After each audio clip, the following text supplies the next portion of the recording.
지금부터 제8회 한국 온라인 저널리즘 어워드 및 컨퍼런스를 시작하겠습니다. 사회를 맡은 저는 아나운서 그리고 공영 칼럼니스트 최윤영입니다. 그리고 고려대학교 미디어대학원 49기 학생이기도 합니다. 반갑습니다.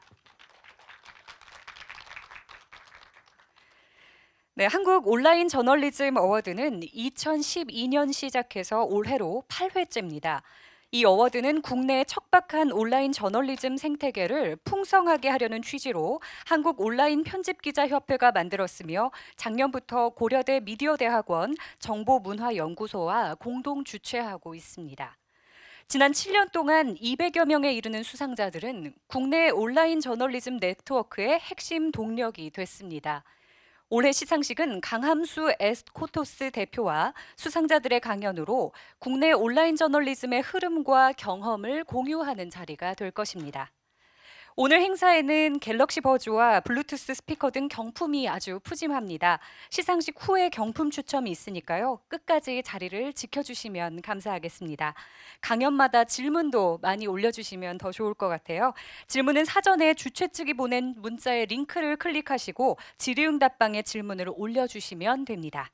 질문이 채택된 분께는 스타벅스 2만 원 상품권을 드린다고 합니다. 자, 그러면 첫 순서로 에스코토스 강함수 대표의 저널리즘과 디지털의 접점, 오디언스의 의미라는 특강이 있겠습니다. 강 대표는 1회부터 5회까지 이 어워드의 심사위원으로 활동하셨으며 기업과 언론사, 대학 강단을 넘나들면서 위기관리 및 저널리즘과 디지털을 주제로 한 다양한 강연과 컨설팅을 하고 있습니다. 큰 박수로 맞이해 주시기 바랍니다.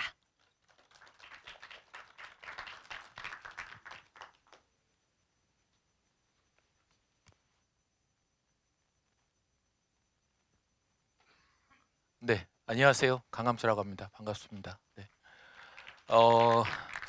온라인 저널리즘 어워드가 저도 뭐 1회부터 5회까지 이제 심사를 했는데 그때하고 지금하고 보면은 많은 차이가 있긴 하는 것 같습니다.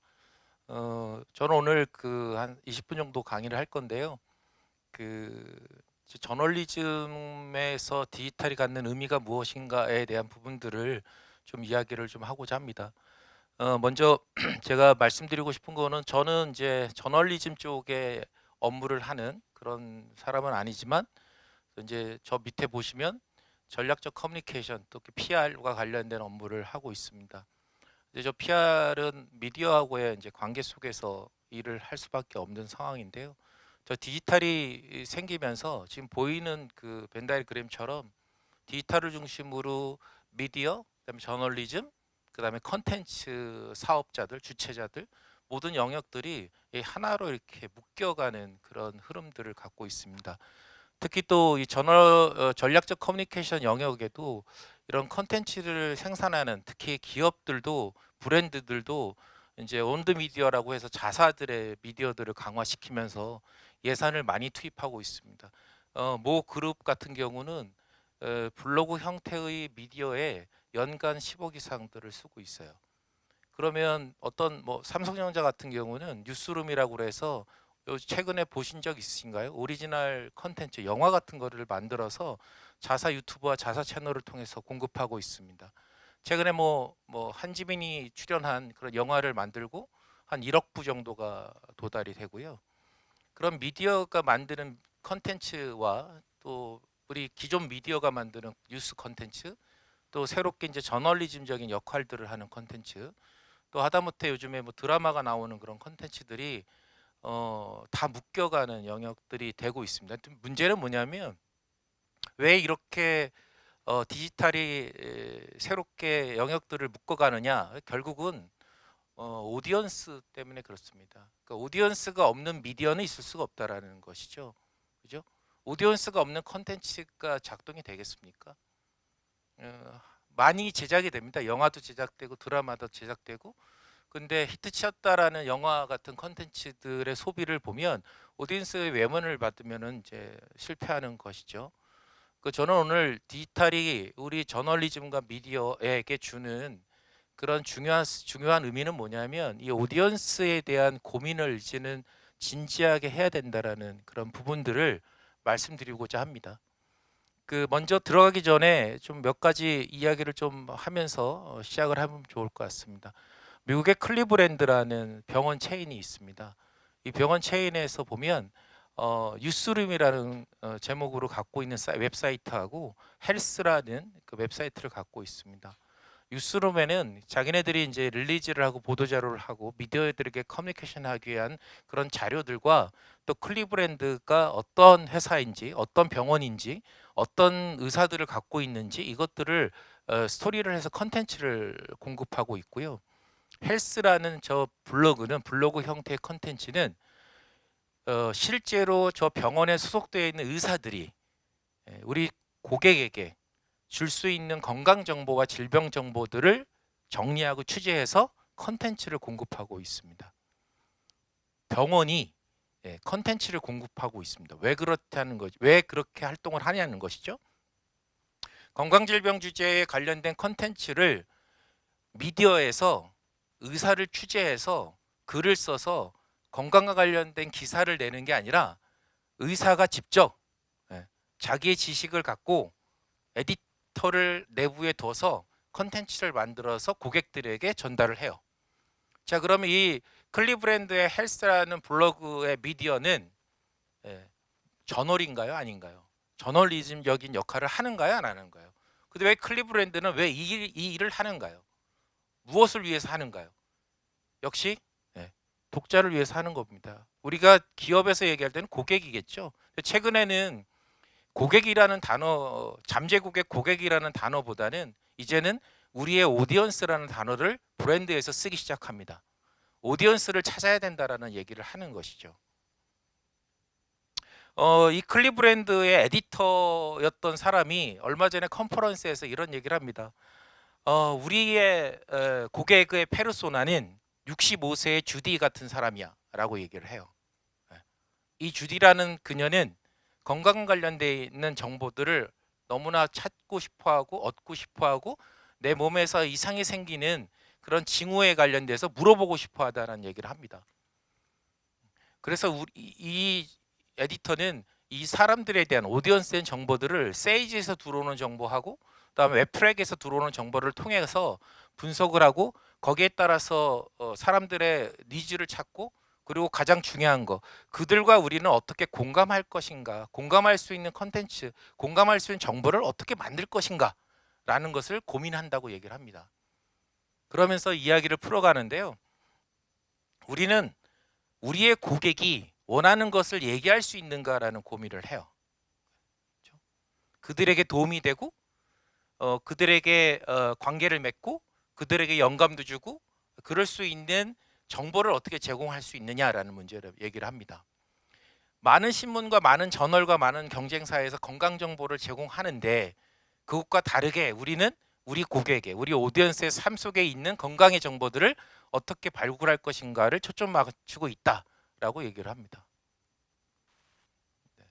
우리의 고객은 누구인가를 끊임없이 생각하면서 의사와 클리브랜드의 뉴스룸 팀들이 저널을 만들고 컨텐츠를 공급하고 사람들과의 관계를 맺으면서 병원에 브랜딩을 하고 병원의 경험을 극대화시킵니다. 무엇을 위해서 하냐라는 것이죠. 기업 사이드에서도 이제는 미디어를 볼 때, 그러니까 미디어가 생각하는 오디언스처럼 이제 기업도 오디언스에 관련된 관계성을 맺고 오디언스를 도와주고 오디언스에게 뭔가 컨텐츠를 제공하는 변화 속에서 이제 진화되고 있다라는 것을 우리가 좀 기억해야 된다는 좀 말씀드리고 싶었습니다. 따라서 오늘의 여러분들께 던지는 주제, 오늘의 제가 말씀드리고 싶은 그 핵심 키워드는 뭐냐면 여러분들의 오디언스는 누구인지 설명할 수 있겠습니까? 라는 질문입니다. 이제는 모든 언론, 모든 미디어들이 우리의 오디언스는 누구인지를 설명하고 왜 그들이 우리의 뉴스를 봐야 될 것인가에 대해서 답을 찾아야 가야 한다라는 것이 이 저널리즘에게 주는 디지털의 의미다라는 얘기를 좀 드리고 싶었습니다. 밀레니엄 세대들에 대한 이야기가 참 많습니다. 세대론이 많죠. 사실 뭐 저는 세대론에 관련돼서 사실은 이렇게 되게 유행 같다라는 생각을 좀 해요. 옛날에 뭐 X세대부터 시작해가지고 지금 뭐 밀레니엄 세대가 이제 나이를 먹고 시간이 지나면 밀레니엄 세대의 성격을 갖고 있을지도 모르겠고요. 요즘 뭐 Z세대라고 얘기하는 사람들도 어떻게 변할지 모르겠다 생각을 합니다. 근데 아무튼 지금 밀레니엄 세대들이 갖고 있는 어떤 특징들을 얘기를 할 때 뉴스가 별도로 존재하는 게 아니라 문제 해결, 사회적 행동, 그다음에 오락적인 요소와 뒤섞여 있다라고 얘기를 합니다. 네. 맞습니까? 여러분들 어떠십니까? 그렇기 때문에 요즘 많이 얘기하는 뉴스에 대한 용어를 얘기할 때 이 분산 컨텐츠를 얘기를 합니다. 이제는 패키지로 덩어리로 매스하게 사람들에게 많은 정보를 전달하는 게 아니라 그 오디언스들이 갖고 있는 타겟에 맞춰서 그들이 있는 곳에서 그들이 가 있는 영역에서 적절하게 컨텐츠를 제공해야 된다는 얘기를 합니다. 무슨 말이냐면 뒤에도 설명드리겠지만 한 사람은 단일한 한 사람의 오디언스가 아니라는 겁니다. 여러분이 버스를 탈 때 컨텐츠를 소비하는 행태와 여러분들이 화장실에 있을 때 핸드폰을 보는 소비하는 행태와 공강 시간에 앉아가지고 유튜브를 틀어서 보는 뉴스의 행태와 그죠? 여행을 가가지고 아이패드나 노트북을 틀고 뭘 보는 행태의 컨텐츠 소비의 이용 행태는 다르다라는 얘기를 하는 겁니다. 한 사람이 하나의 뉴스 소비 행태를 갖고 있지 않기 때문에 이제는 언론 미디어는 거기에 맞춰서 분산돼서 컨텐츠를 구성하고 정리해서 찾아가야 된다라는 이야기를 하는 것입니다.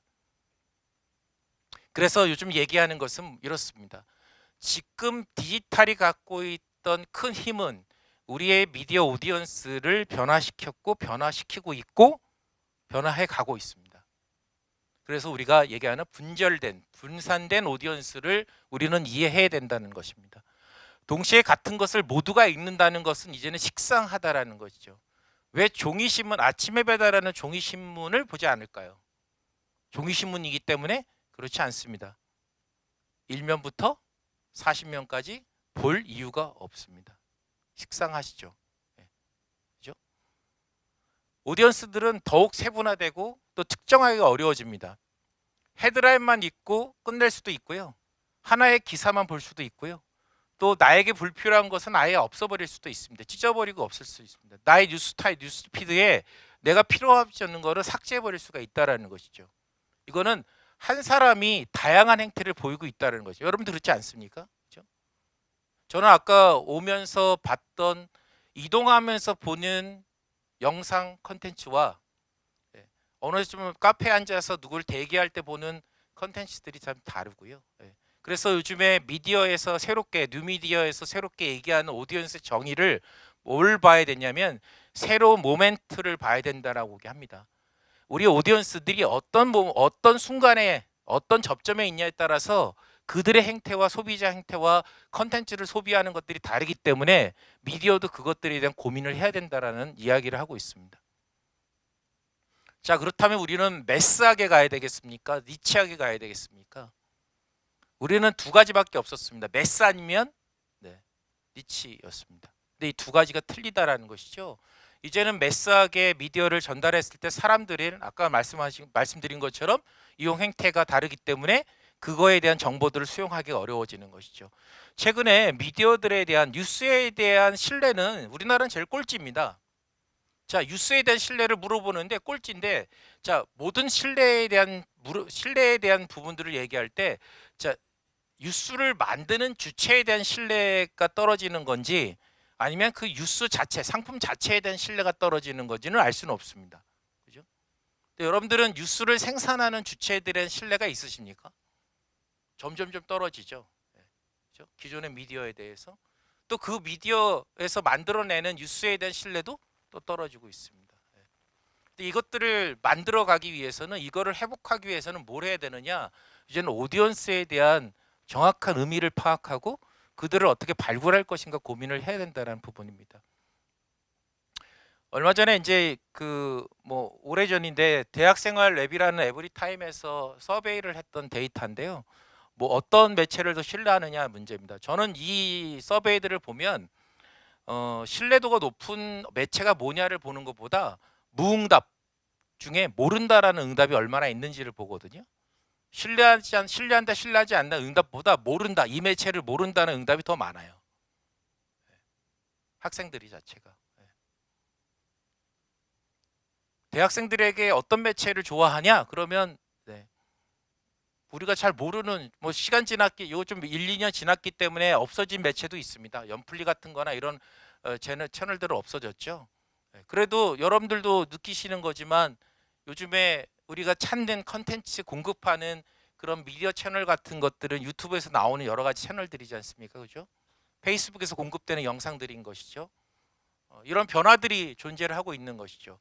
또 최근에는 다양한 컨텐츠 생산자들이 출연하고 있습니다. SNS 기반에서 미디어를 제공하는 그런 미디어들도 많이 생기고요. 뭐 일부를 좀 정리한 건데요. 뭐 정보 제공인 같은 건 디에디트 같은 그런 뭐 블로그 기반의 리뷰하는 사이트도 미디어도 있고요. 더 파크처럼 어떤 그 저널의 출신 편집장이 나와가지고 새롭게 진행하는 그런 미디어도 존재하고요. 저는 이게 정답이다. 앞으로 디지털의 시대에 있어서의 저널리즘의 방향성이다라는 얘기를 드리는 게 아니라 저것이 존재한다라는 건 뭐냐면 오디언스가 존재한다라고 우리는 생각해야 된다는 거죠. 저만큼 오디언스의 니즈들이 변하고 있다라는 것을 우리가 봐야 된다라는 이야기를 좀 드리고 싶었습니다. 그렇다면 오디언스는 뭐냐면 우리는 이제는 오디언스를 하나의 덩어리로 보는 게 아니라 다양한 특별한 오디언스의 타입들을 어떻게 파악하고 어떻게 구분하고 우리의 컨텐츠를 만들고 우리의 뉴스를 취재하고 뉴스를 개발할 때 우리의 특별한 오디언스 타입은 뭔지를 정확하게 추적해 가면서 봐야 된다라는 얘기를 드리고 싶습니다. 그래서 최근에 얘기되고 있는 부분들 이제는 모든 우리의 그 오디언스들은 속보만으로는 충분하지 않다라는 이야기를 하고 있습니다. 나를 업데이트 시켜주고 또 나에게 어떤 인식과 영감을 주고 인식을 주고 또 나를 교육도 시켜주고 또 나를 트렌드에 지치지 않게끔 땡겨주기도 하고 또 나를 오락 재밌게 웃어주기도 하고 또 나에게 영감도 주기도 해줘야 된다라는 것입니다. 그러니까 이제는 뉴스의 컨텐츠가 또 저널리즘 기능을 가지고 있을 그 뉴스는 이제는 오디언스의 니즈에 어떻게 부합해 갈 것인가가 대단히 중요하다는 얘기를 하고 있는 것입니다. 우리가 만들기 때문에 뉴스다라는 생각에서 벗어나야 되는 것이 이제 시대에 있는 요구가 아닌가라고 생각합니다. 아까 말씀드린 클리브랜드 클리닉에서도 우리의 컨텐츠, 그러니까 뉴스룸이 갖고 있는 목표를 저렇게 네 가지로 구분하고 있습니다. 그들을 알고 또 그들을 도와주고 문제가 있던 문제를 해결해주고 건강과 질병에 관련된 고민이 있으면 그걸 찾아가서 컨텐츠를 제공해주고 의료진이 돈을 받고 처방을 해주고 문진을 해주고 수술을 해주는 것으로만의 우리 역할이 아니라 그들에게 정보와 컨텐츠를 제공해주는 우리의 역할로서 확장하고 있다는 것입니다. 클리브랜드 전략은 그래서 그들에게 우리가 제공하는 그 컨텐츠를 통해서 우리의 정보를 얻고 그들과 커뮤니케이션에 나간다라는 이야기를 하고 있습니다. 이제는 기업 브랜드도 저렇게까지 넘어가는 시점에서 미디어들은 이제는 앞으로 어떻게 가야 된다라는 고민들을 해야 된다라는 것입니다. 그래서 클리브랜드 같은 경우는 저런 컨텐츠를 가지고 저런 SNS 채널에 맞는 독자들이 그 소비하는 행태에 맞게끔 컨텐츠를 다양화해서 독자들을 찾아가고 독자들을 발굴하는 그런 역할들을 진행하고 있습니다. 4년 전인가요? 그 뉴욕 타임즈에서 디지털 전략이라고 해서 보고서가 나왔었습니다. 그 보고서의 핵심을 저는 추적해서 정리를 해보면 결국은 기존 미디어, 그러니까 레거시 미디어에서 앞으로의 가야 되는 방향은 뭐냐면 오디언스를 어떻게 규정하고 재설정할 것인가, 오디언스를 어떻게 규정하고 재설정하고 재발견해서 우리의 뉴스 서비스를, 뉴스 상품을 어떻게 재패키징하고 어떻게 고객과 관계를 맺을 것인가 라는 것을 고민해야 된다라는 것이 이 뉴욕 타임즈 리포트의 핵심이 아니었나라고 생각합니다. 그래서 우리는 이제는 우리의 오디언스가 어떤지를 봐야 된다라는 겁니다. 그래서 그들과 어떻게 연결해야 될 것인가, 연결성을 추적해 봐야 될 것이고, 이것은 뭐냐면 컨텐츠 생산자가 많은 실험을 하셔야 되는 것이죠. 우리가 이런 실험을, 이런 오디언스 페르소나를 갖고 있는 우리 오디언스를 규정하고 이 사람들은 이런 것을 좋아할 수 있다라는 것을 제시하고 그 반응을 보고 피드백을 받고 다시 한번 기획을 하는 그런 연결고리가 그러니까 커넥션을 할 수 있는 그런 실험과 그런 요구들을 해야 된다라는 부분입니다. 그리고 또 하나는 고객이 원하는 것을 적시에 제공할 수 있는지에 대한 고민을 해야 되고요. 그러기 위해서는 독자에 대한 페르소나를 우리가 추적하고 고민해면서 그것들을 만들어 갈 수 있는 그런 접근들을 하셔야 된다는 것입니다. 그리고 컨텍스트를 만들어내는 것도 대단히 중요한 부분인 거고요. 최근에 누딕이라는 그 뉴스레터 기반에서 새롭게 나오는 그 미디어가 하나 있습니다. 아마 대표가 20대인 거로 알고 있는데요. 얼마 전에 10만 명의 뉴스레터 독자가 됐다 그래서 이제 메일을 하나 받았습니다. 글쎄요, 유료로 얼마나 돈을 줬는지를 모르겠습니다. 또 이 미디어가 얼마나 요즘 얘기하는 뭐 매출을 얼마나 올리는지 그건 잘 모르겠습니다. 이제 문제는 뭐냐면 문제의식이 이래요. 우리 독자 중에 우리 20대는 경제 뉴스를 안 보느냐? 아니다. 안 보는 게 아니다. 관심이 없냐? 아니, 관심이 있다. 다만 관심 가질 수 있는 뉴스 형태가 아니기 때문이다. 그 오디언스를 분석하고 그런 오디언스에 맞게끔 우린 뉴스레터를 통해서 찾아가는 뉴스를 개발해서 제공하겠다. 또 하나 뉴스의 톤 앤 매너는 그 10대에 맞게끔 만들겠다. 뉴스 제공하는 컨텐츠는 그들에게 쉽게 설명할 수 있는 경제성 설명 형태로 뉴스를 만들겠다라는 규정을 통해서 만들고 가고 있다라는 거죠. 그렇게 했을 때 오디언스가 반응이 있느냐? 반응이 있다라는 것입니다. 기업이나 이런 기업 PR이나 이 마케팅에서도 사실은 이 오디언스에 대한 접근은 대단히 중요하게 하고 있습니다. 저는 이제 미디어에서 이제는 오디언스 접근을 하는 데 있어서 이제는 오디언스 접근할 때 최근에 넷플릭스가 성, 연령, 인구 통계학적인 지표들은 다 버려라라고 얘기를 하지 않습니까? 그죠? 최근에 이제 브랜드에서도 그렇습니다.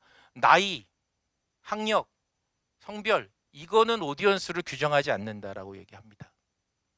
뭘 봐야 됩니까? 관심사, 취미, 이용 행태, 찾아가는 공간, 하루 일과 동안 어떤 일을 겪고 어떤 걸 고민하고 어떤 걸 경험하는지를 추적하라고 얘기를 하고 있습니다.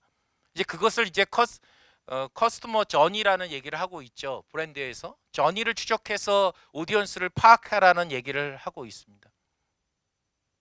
그들이 우리가 갖고 있는 오디언스는 무엇에 관심이 있느냐? 경제다. 이렇게 얘기하는 건 아니겠죠. 경제 중에 무엇? 그 무엇 중에 무엇? 좀 더 마이크로하게 들어가고 마이크로하게 그들의 취향과 성향과 속성과 경험들을 추적해가는 것이 필요하다라는 이야기를 하고 있습니다. 최근에 뭐 브랜드 쪽에서는 그걸 통해 가지고 많은 그 접근들을 합니다. 뭐 자동차 회사가 크롤링해서 데이터를 크롤링해서 텍스트를 봐서 자동차에 관련된 사람들의 인식은 뭐가 다른지를 추적해 보고요. 자동차를 분석해 보니까 나오는 게 없으니까 드라이브를 분석해 보니까 사람들은 드라이브라는 단어에는 여가와 여유와 여행과 사용 경험이라는 단어들을 많이 쓰니까 이 사람들에게는 뭘 줘야지 뭐 이런 것들을 추적하고 거기에 관련돼서 컨텐츠를 만들고 정보를 만들어가는 겁니다. 뭐 커피 관련돼서 텍스트를 분석해서 커피는 사람들에게 언제 어디서 어떻게 먹는지를 추적하고 TOP를 추적해서 찾아갑니다. 저런 빅데이터를 추적해가지고 보면 겨울철에 제일 많이 팔리는 아메리카노인데 아이스 아메리카노가 겨울이 될수록 더 많이 팔린다라는 사실을 저 텍스트에서 봅니다. 이유가 뭐죠? 덥고 답답하고 난방이 잘 되니까 그렇죠? 시원하게 마시는 거죠. 저런 것들을 추적하면서 우리 오디언스들이 어떤 것들을 관심 갖고 있는지를 가고 있다는 것입니다. 저는 코카콜라 전이라는 사이트가 있습니다. 알고 계신지 모르겠지만 우리나라에도 코카콜라 전이의 한국도 전이라는 사이트가 들어왔습니다. 브랜드 저널이죠. 지금 한국의 코카콜라 사이트를 홈페이지를 찾아 들어가시면 홈페이지가 없습니다. 코카콜라 전이라는 저 웹사이트에 통합이 됐습니다. 저기 안에 들어가시면 어마어마한 컨텐츠들이 들어 있습니다. 영상도 들어 있습니다. 유명한 셀럽이 나와서 드라이브를 하면서 소비자들과 얘기하는 그런 동영상도 들어 있습니다. 저기는 뉴스가 아닌가요? 저기도 뉴스입니다. 글로벌로 있는 본사에 있는 코카콜라 전이에 있는 사이트의 트래픽들을 보면서 이야기를 합니다. 자기는 1년간 4,000개의 아티클을 만들고 기사를 만들고 2만 7천 개의 비디오물을 만들고 블로그 포스팅을 얼마나 했다라는 걸 규정하고요. 그리고 코카콜라 전이는 얼마나 트래픽이 있는지를 다른 미디어하고 비교해서 우리는 어느 정도 크기의 트래픽을 만들고 있는지를 이야기를 하고 있습니다. 그리고 우리의 방문하는 사람들은 어떤 사람들인지 추적합니다. 그들은 무엇을 고민하는지 추적하고요. 그들 대상으로 서베이를 통해서 우리의 브랜드에 대해서 어떤 경험을 하고 있는지, 어떤 걸 생각하고 있는지, 하다못해 서베이 안에는 우리 컨텐츠를 읽고선 음료수를 마시고 싶은 생각이 들었습니까? 라는 질문도 집어넣습니다. 마케팅과 연결하고 영업과 연결하고 트래픽과 연결합니다. 우리 미디어는 어떻게 하고 있는지 우리는 살펴야 되는 것이죠. 미디어도 사람들이 어떻게 들어오고 사람들이 어떤 트래픽을 만들고 사람들이 우리 컨텐츠를 어떻게 소비하고 어떻게 유통시키는지를 들여다봐야 된다는 것입니다. 그래서 최근에 오디언스를 어떻게 발굴할 것인가 그런 것들에 대한 고민들을 많이 하는 것 같습니다. 얼마 전에 제가 기사를 좀 찾다 보니까 보그지에 있는 그 헤드가 최근에 저널리스트를 대상으로 하는 워크숍 했던 자료가 하나 있었습니다. 아마 이 사이트를 들어가시면 다운로드 받을 수 있을 건데요. 우리가 이게 비즈니스 캔버스 같은 그걸 토대로 해가지고 이렇게 좀 구성해서 저널리스트에 맞는 모델을 하나 만들었다고 합니다. 오디언스 캔버스라고 해서 만드는 것이죠. 누군가라는 페르소나를 만들고요. 취미는 무엇인지를 받고 어디서 사는지, 미디어 행태는 어떤지, 미디어 소비 행태는 어떤지 이런 것들을 추적하고 정리를 하고요. 그 다음에 어디서 하루 일과를 어떻게 보내는지, 또 주간에는 어떻게 보내는지, 디바이스를 뭘 쓰는지, 플랫폼을 어떻게 접근하는지 이런 거를 추적해 나가면서 오디언스를 발굴하자라는 그런 이야기를 하고 있습니다. 제가 오늘 여러분들께 말씀드리고 싶었던 건 뭐냐면 이제는 미디어가 디지털을 통해서 오디언스를 추적하고 오디언스를 발굴하고 다시 그것들을 우리 뉴스 콘텐츠에 적용시키고 다시 한번 그 피드백을 다시 보고 그러한 어떤 실험의 여러 과정 속에서 우리는 가야 된다라는 걸 좀 강조하고 싶었습니다.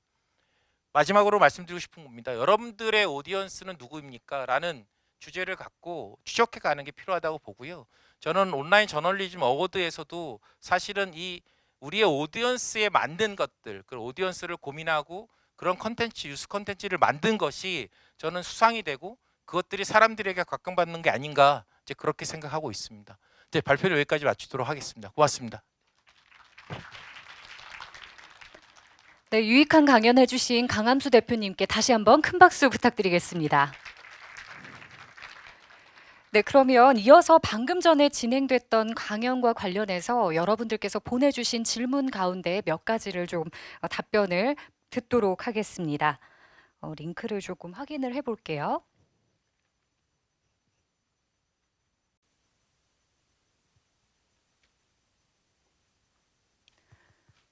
네, 대표님 혹시 세 번째 질문 먼저 답변해 주실 수 있을까요?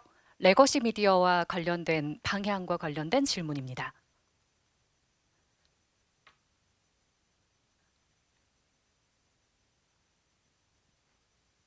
그 레거시 미디어는 지금 우리는 그동안 뉴스 컨텐츠를 패키지로 팔았습니다. 지금 현재 조선일보든 무슨 닷컴 미디어닷컴은 일면에 보면 패키지라고 보이죠. 다 쏟아져 있습니다. 소비자들은 그런 패키지의 컨텐츠를 소비하는 데 이제는 익숙하지 않습니다. 꼭 밀레니엄 세대만 익숙하지 않냐? 그게 아닙니다. 여기 계시는 모든 분들이 익숙하지 않습니다. 왜? 정보가 너무 많습니다. 정보가 너무 많기 때문에 그렇습니다.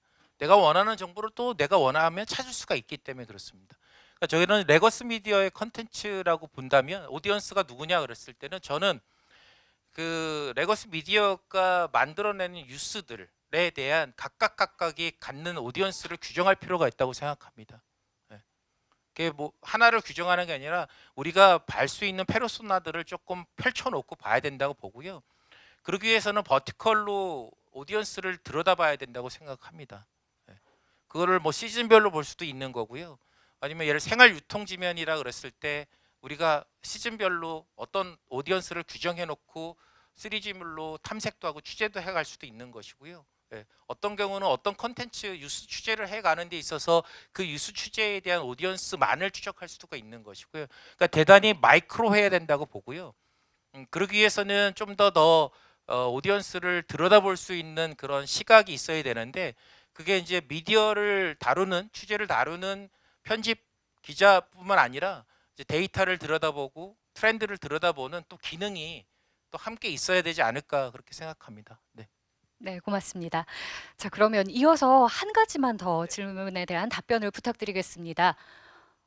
첫 번째 질문에 대한 답변이 궁금한데요. 종이신문 구독률이 갈수록 매년 떨어지고 있는 추세임에도 불구하고 종이신문을 꼭 읽어야 하는 이유가 있다면 어떤 것이 있을지 답변해 주시면 감사하겠습니다. 여기 뭐 미디어 관련 과서 그런가요? 네. 저도 학교에서 강의도 하는데요. 종이신문을 읽는 사람이 이런 얘기 드려도 실제로 그 기자, 그러니까 내가 기사를 써서 기사가 나오면 그분도 종이신문을 안 보시잖아요.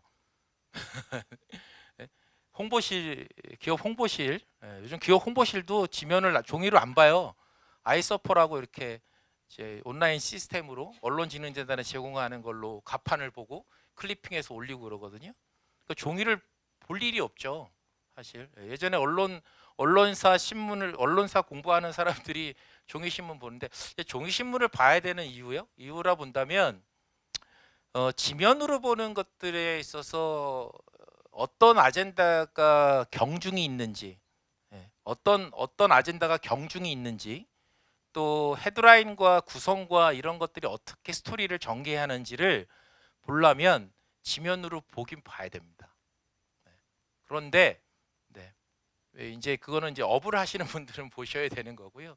실제로 최근에 이제 조사를 해보면 종이신문으로 들어가는 열독률이라는 건 17%밖에 안 된 것 같아요. 2017년에 ABC 기사를 보면 결국은 사람들이 이제 기사를 다 읽지 않는다라는 구조죠, 사실은. 때문에 지금은 그 종이신문도 중요하지만 종이신문을 통해서 얻어지는 것들은 어떤 아젠다들을 살펴보는 데 있어서 의미가 있고 그런 것을 추적하는 데에 대한 학습력이라고 보지 않을까 이제 그렇게 좀 말씀드릴 수 있을 것 같습니다. 네. 네, 이렇게 또 좋은 답변 해주신 우리 강함수 대표님께 다시 한번 뜨거운 박수 부탁드리겠습니다. 네, 질문을 쭉 보내주셨는데요. 지금 질문 채택되신 두 분 있으시죠? 첫 번째 레거시 미디어가 나아가야 할 방향과 관련해서 질문해 주신 3816님, 그리고 종이신문 구독률과 관련해서 꼭 읽어야 하는 이유에 대한 질문해 주신 6079님께서는 조금 있다가 쉬는 시간을 이용하셔서 우측에 있는 장소에서 상품권을 받아가시면 될 것 같습니다. 자, 그러면 첫 번째 강연 순서는 여기에서 마무리를 하도록 하겠고요. 잠시 10분 동안 브레이크 타임을 가지려고 합니다. 5시 45분부터 이어서 시상식과 강연을 이어서 진행을 하도록 할 텐데요. 바깥에 통로에 음료와 쿠키가 마련되어 있습니다. 그래서 같이 이용해 주시면 좋을 것 같습니다. 잠시 후에 45분쯤에 다시 한번 뵙도록 하겠습니다.